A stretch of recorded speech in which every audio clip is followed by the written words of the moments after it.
Good, happy Sunday morning, November 3rd, 2019. I'm Riley King, and welcome to the Riley King Newscast, right here on the Riley King Network. We have a lot of news to get to this Sunday morning, so let's begin. First up, Rumney couple remembered as caring, helpful people. Vigil planned for Sunday in Rumney. Let's take a listen to that video from WMUR News 9, Tim Callery.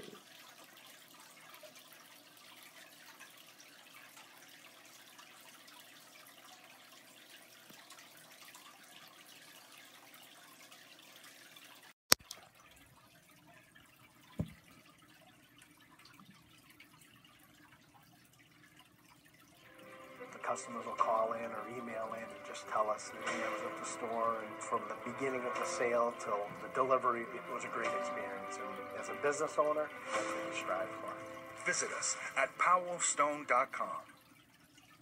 At the center of Rumney's town green stands an American flag. At its base, a growing memorial for James and Michelle Butler. The couple's bodies were discovered earlier this week, days after they were reported missing while traveling near Corpus Christi, Texas. James Butler would have turned 49 today. They were very well known in town.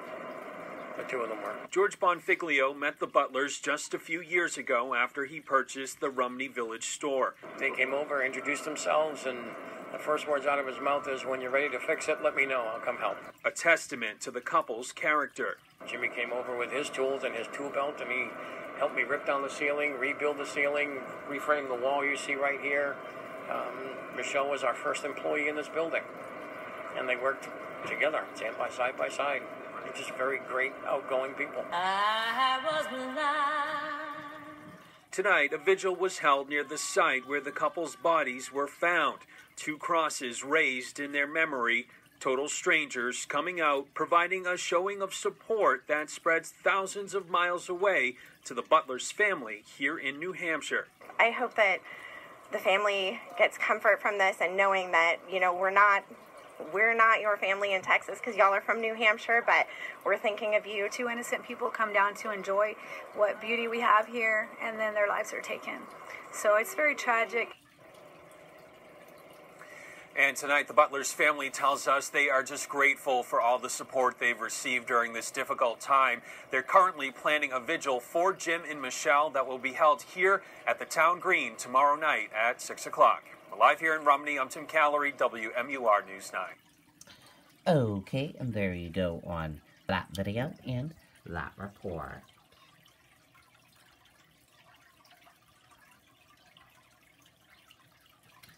Mayor candidates hit the street of Manchester on Tuesday, November 5th. Will be voting in Manchester for mayor. Let's take a listen to that video from WMUR News 9, Siobhan Lopez.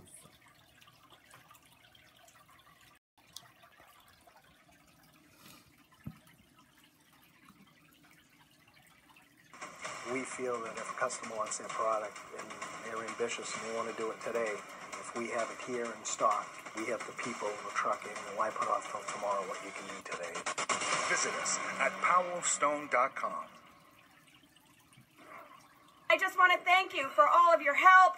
Incumbent Mayor Joyce Craig energizes supporters and volunteers at a canvassing kickoff, joined by fellow Democrats, Senators Jeanne Shaheen and Maggie Hassan, and Congressman Chris Pappas. I'm really grateful for their support throughout this campaign and past campaigns, and it means the world to me that they were here today supporting our efforts. The amount of energy that is behind this campaign has been tremendous. Republican challenger Victoria Sullivan held several events with former candidate for Congress Eddie Edwards and met voters with Governor Governor Chris Sununu, who she sees as an underutilized asset to the city. He's given us a ton of money that hasn't been used in a way that actually supports our needs. Sullivan says she can bring the change that people want to see in addressing issues like crime and homelessness. People are a little frustrated by what's going on downtown. People want to come down and enjoy the city with their families, and they're just not able to do that right now. While Craig says she wants to build on the momentum from her first term.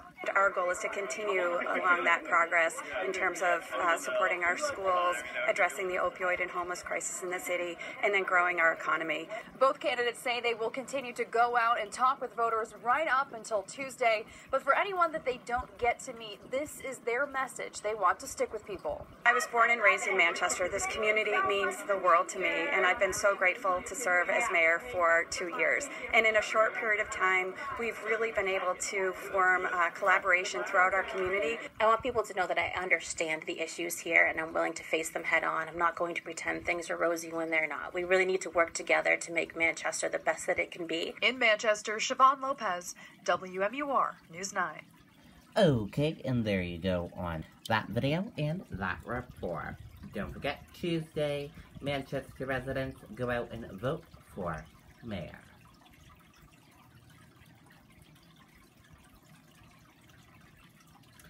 AAA issues safety tips ahead of end of daylight saving times. Clocks fall back Sunday. So when you went to bed last night, hopefully you moved your clock back. Clocks across the Granite State will fall back to standard time on Sunday as daylight savings comes to an end. Each year, AAA offers safety tips for those out on the roadway as drivers get used to the time change. AAA recommends drivers should allow for more distance between your car and the car ahead of you due to glare from the sun. Wear sunglasses and use visors. Be mindful of people who are outdoors in the afternoon and evening as it will get darker earlier. AAA recommends pedestrians should only cross at crosswalks. Use a flashlight and wear reflective clothing during early evening walks. Avoid listening to loud music or anything that will distract them from oncoming traffic. Daylight saving time is predicted that it began in the U.S. in 1918. Today, a big day in New York City. The New York City Marathon kicks off today in New York City. The biggest marathon in New York City. NYPD ready to protect New York City Marathon despite no critical threats. Let's take a listen to that video and that report from ABC 7NY.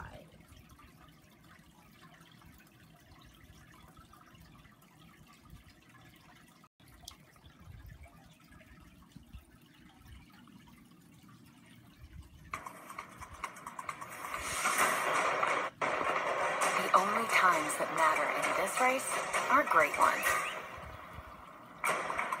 Do it for the cheers. Good evening, everyone. I'm Joe Torres. And I'm Sandra Bookman. We begin with preparations for a marquee New York event, the TCS New York City Marathon. You are looking live at the finish line. About 50,000 runners from more than 125 countries and all 50 states will lace up and run.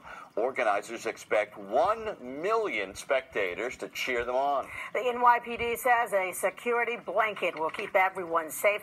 Helicopters and drones will be in the air. Blocker cars will guard every intersection, and police boats will patrol waterways.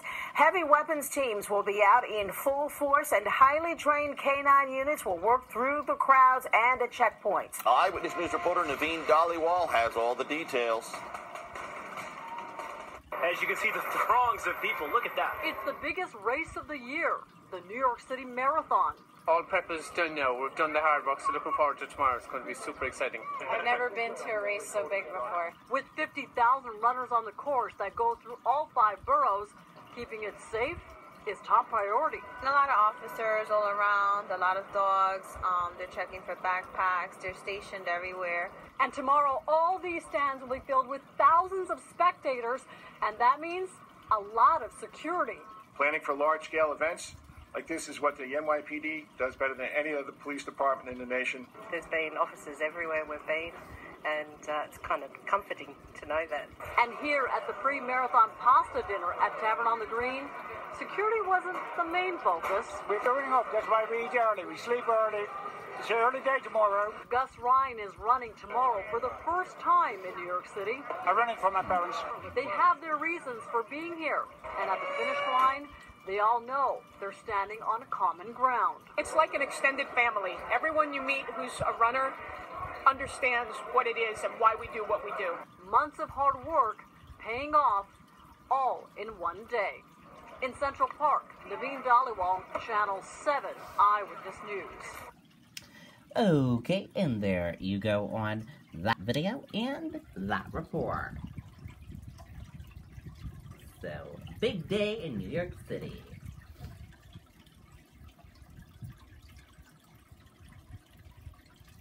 Amazon's Echo device may have been silent witness to murder. Let's take a listen to that video from ABC News.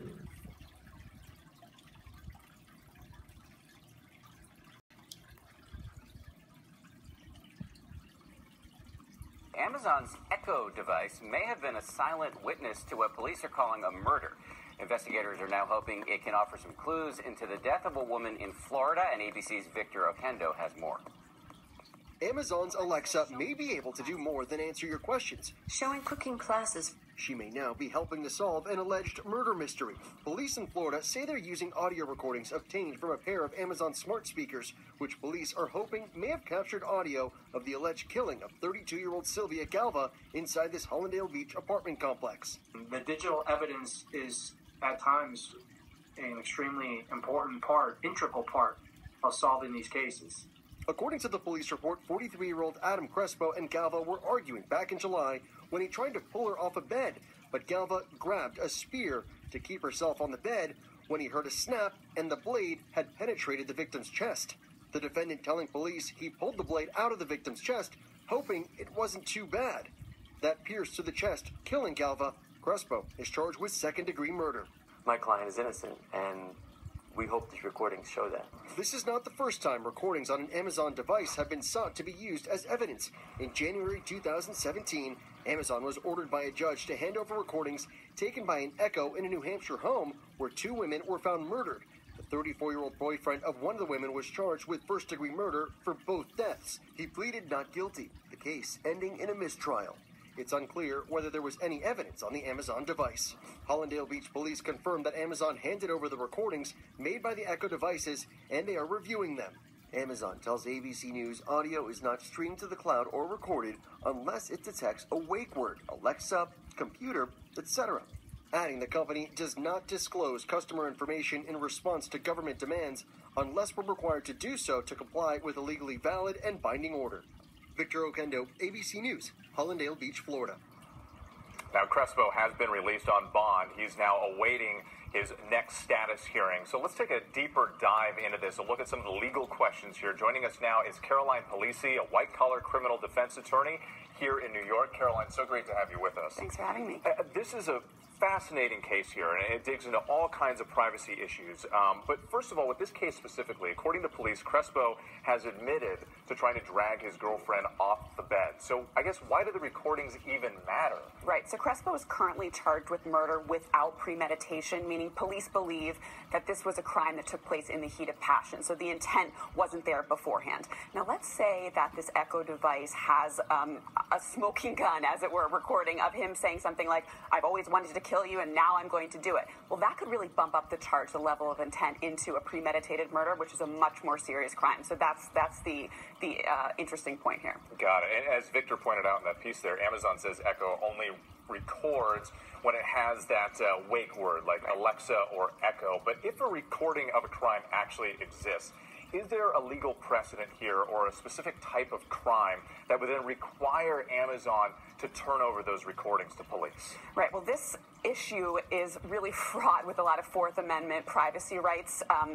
in terms of the context of balancing, right? Courts are going to have to weigh an individual's right to privacy versus the public's right to really, solve crimes. And the Supreme Court has said that an individual's right to privacy is really at an all-time high within one's own home. So I think that we as individuals are going to have to really take cognizance and awareness of what we bring into our homes in terms of what Amazon is doing with this type of information and how it could be used in the future. So we have to be put on notice and know what we could potentially be getting ourselves into. And consumers are starting to ask those questions of Amazon and other companies. Caroline Polisi, thank you so much. We appreciate your time.